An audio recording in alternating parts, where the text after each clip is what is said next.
So my name's Jon Oberheide, and today we're going to be talking about antique exploitation. And to give you guys an idea of what this presentation is about, so that you guys can leave last minute if you want to, we're going to be talking about Arnold Schwarzenegger and his various escapades across cinema. So if you guys aren't interested in old systems like Windows 3.11 for workgroups, and you're not interested in a presentation for shits and giggles, then you can go learn something from a useful presentation. Maybe go see Dan Kaminsky's talk on track 1. But looks like everyone is staying, so you're either asleep or you're very interested. So again, this disclaimer before we get started here. This whole presentation is essentially me complaining about myself making this presentation. I made this entire deck in Paintbrush, which is not even as... Thank you. It's not even as capable as MS Paint. It's pre-MS Paint. It's the MS Paint that came with Windows 3.1, and I thought it would be a nice novelty to actually make the deck in the same program and platform that I was exploiting. So it's a little rough, but it actually doesn't look too bad. I think I did a good job. So we're going to be talking about some old systems that you probably don't care about, but that actually is surprisingly still in use. And just to start off, the premise of this presentation is similar to the movie Terminators, where a machine or something is sent back in time to eliminate a target. And we are going to be doing the same thing, traveling back in time to eliminate the target, except in our case, the target is not John Connor or Sarah Connor or whoever. It is an older systems platform, which is related to this movie, another of Arnold's escapades called Junior, which was released back in 1994. And this movie is really a crime against humanity. It's an abomination of cinema, and we have to go back in time to destroy it. There actually was a essay contest I saw when I was making this slide deck about Junior. It's like juniorbestmovieever.com. They held a contest to see who could write an essay about why Junior was the best movie of all time. And since this is like an absurd idea in the first place, it got all sorts of national press coverage, and yet they still did not get enough submissions to even cover the number of prizes they were giving out. So it's very obvious that this movie you can't even try to write about why it's the best movie of all time. But we're going to go back to 1994 when this was made and try to stop it from being made or released. So to give a little bit of context to you guys who don't remember that far back, 1994 was when OJ got away with murder, literally. It was when Nas dropped the Illmatic album, the best hip-hop album of all time. It was also, I just heard this yesterday, but I heard that Spencer Pratt actually was rumored to invent return-oriented programming back in 1994. So, ROP just keeps getting further and further back. People are claiming that they came up with it, but I heard that Spencer Pratt actually did. Oh, yes. He's a pointer, sir. 2? Oh, thank you, sir.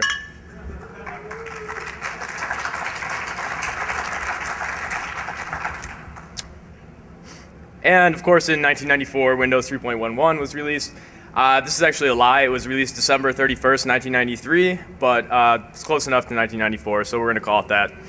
So Windows 3.11 is our attack target. We're under the assumption that this movie, Junior, was made using Windows 3.1 workstations, which is probably also incorrect. But for the sake of the story, we're going to assume that.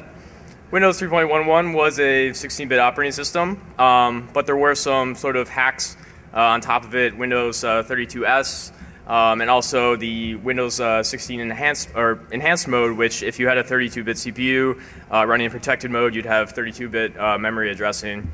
And also the good old Windows for Workgroups 3.11 was one of the first times that TCP/IP was introduced via the WinSock interface.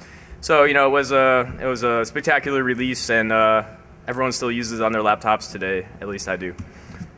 So, looking at what we would do if we actually were in the situation and we were going back in time, what sort of tools would we use to exploit this platform? If you remember the Terminator movie, I think when everyone gets sent back in time, they show up naked, so you can't really carry any sort of software tools on your person when you're going back in time. So, we kind of have to deal with what we have in that era. Obviously, it was post-ENIAC era, but some of the tools seem like they were written for the ENIAC. Obviously, if we're looking at debuggers, we would like to launch up our IDA Pro as usual. That's not going to happen. Instead, we're stuck with these two abominations: Borderland Turbo Debugger, which has its sudo ncurses interface, as well as Soft Ice, which was a great program that these were really the only debuggers that were available for the Windows 3.x platform.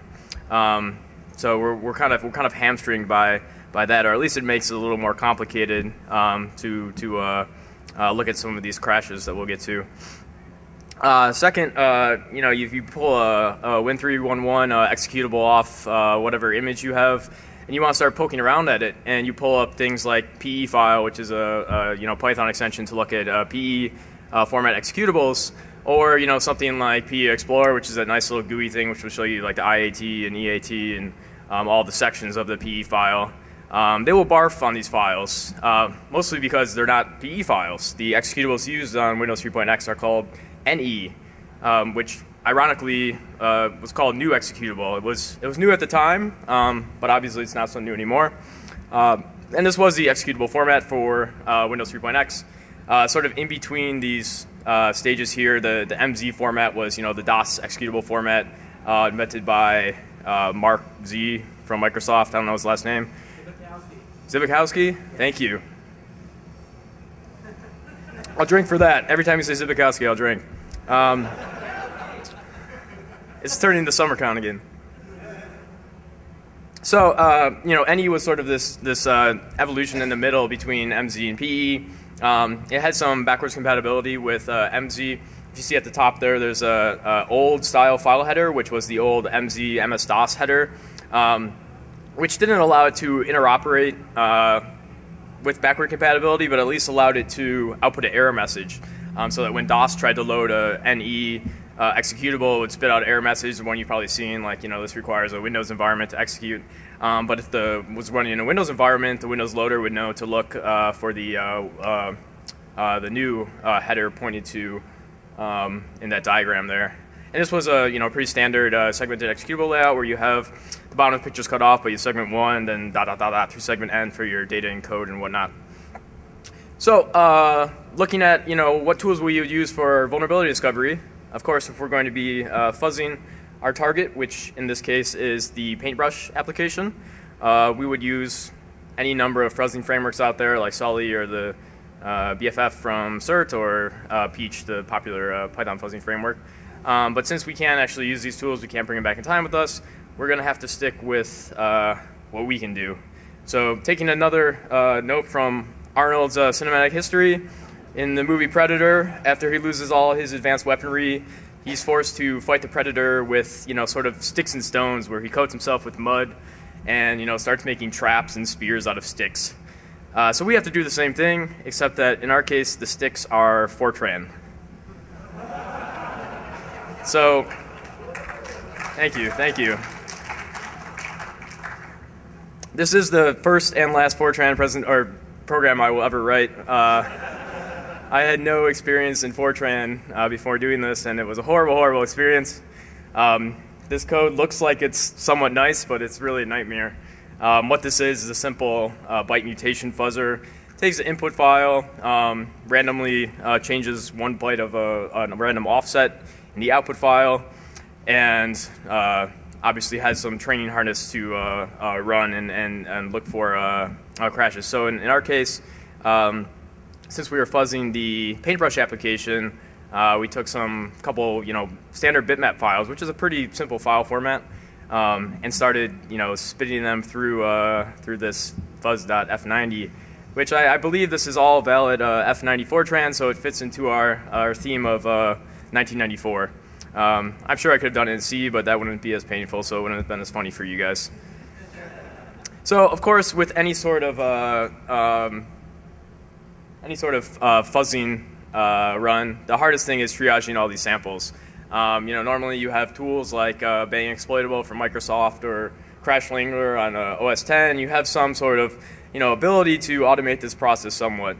Unfortunately, in this case, you don't. So I had to dive into my Windows 3.11 VM which amazingly still does run within VMware Workstation if you have it. And manually triage through all these samples to look at what type of crashes they were, if they're like divide by zeros or general protection faults, and try to triage these a little bit so that I wouldn't have to do so much effort. But this Borderland debugger is not the greatest tool on earth, so it definitely was a painful process. But there is obviously some evidence of memory corruption here, and it turned out some of these fuzz samples were trivially exploitable. They're simple, stack buffer overruns, which give us execution flow control. Some of the things you have to keep in mind, though, when you're actually exploiting Windows 16 as opposed to Win 32, if you're doing the traditional popping your calc.exe and you want to use your create process doesn't actually exist in Win 32 or in Win 16. It was introduced in Win 32, but we can use shell execute to pop the 16-bit calcs. Another sort of side effect of the Win 30 or Win 16 memory architecture is that there's this lack of isolation between processes. So if you hose one application, your entire system goes down. So actually going through these crashes was just absolutely ridiculously painful. So we successfully eliminated the target by exploiting our MS Paint. I think they might have been designing the movie in MS Paint, or Paintbrush I should say. Maybe it was like a flipbook style, kind of like my presentation here. So we've removed that from the past history, and no one else will have that burned into their retinas anymore in the future. Thank you. Some other random bits. I submitted some of these vulnerabilities to ZDI. I wanted to cash in on these, extremely high severity vulnerabilities that I think should go for at least 100K. I mean, considering how valuable they are, and considering how often everyone runs Paintbrush on their Win 3.1 platform. And not only did I want 100K, but I also wanted the interest in inflation since 1994, because that obviously makes sense. The vulnerabilities were discovered when I was back in time, so that interest should be adding up and inflating my payout. And the second question I have to ask for the developers at Microsoft, what were you thinking? Why didn't you opt into DEP? I mean, you should have known that DEP was going to be created a decade later, and you definitely should have, opt in permanent DEP set for PBrush, and you would have been set. None of this would have been an issue. And I don't know if you guys were at Black Hat, but Microsoft actually released their, I don't even know what it stands for, exploit mitigation something toolkit. Version 2, which sort of allows you to go back and change some of the DEP opt-in or other exploit mitigation mechanisms. So if you guys download this, make sure it works on all of your 16-bit binaries, and if not, call Microsoft nonstop and complain about it, because I want support to protect my Paintbrush app. So the only one serious slide I have in this entire presentation is about legacy systems. And if you guys caught HD's presentation, I think at B-Sides, and potentially I think tomorrow at the Sky Talks as well, he was talking about VxWorks, which is a very popular embedded platform, and some of the vulnerabilities that are still around in that. And that came out previous to Windows 3.x as well. I think VxWorks is from the mid-'80s.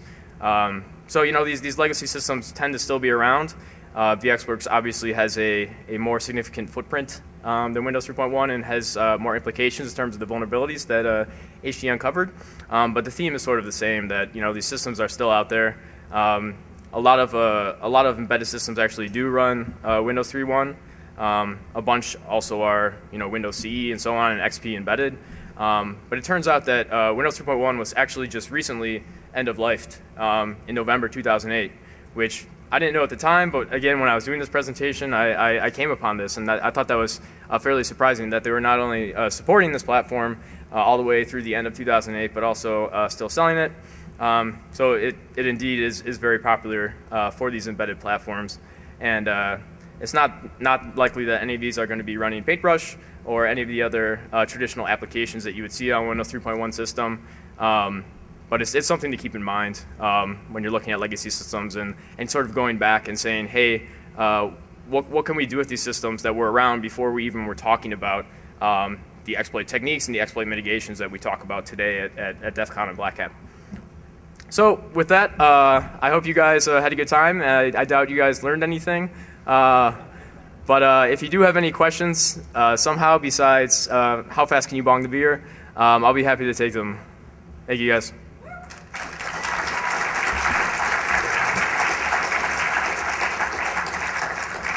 Steve Oren.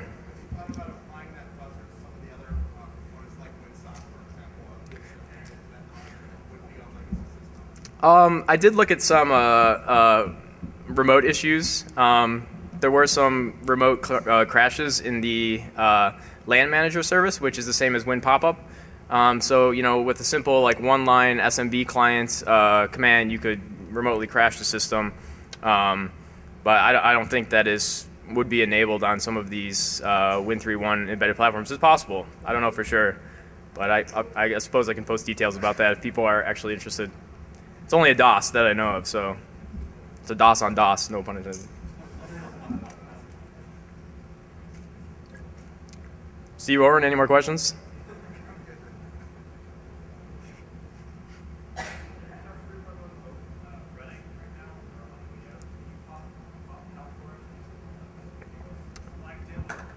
I would, but I don't have my Win3.1 VM on this machine.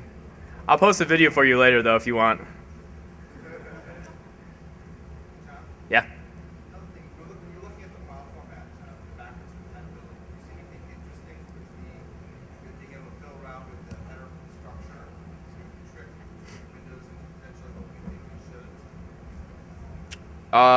You mean like fuzzing the any format itself? I didn't do any of that. The fuzzer I wrote obviously was a dumb fuzzer. It was a format agnostic fuzzer.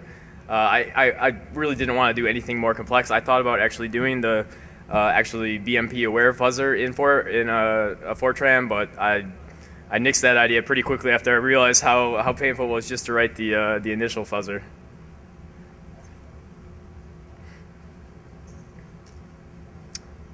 All right, guys, thanks a lot.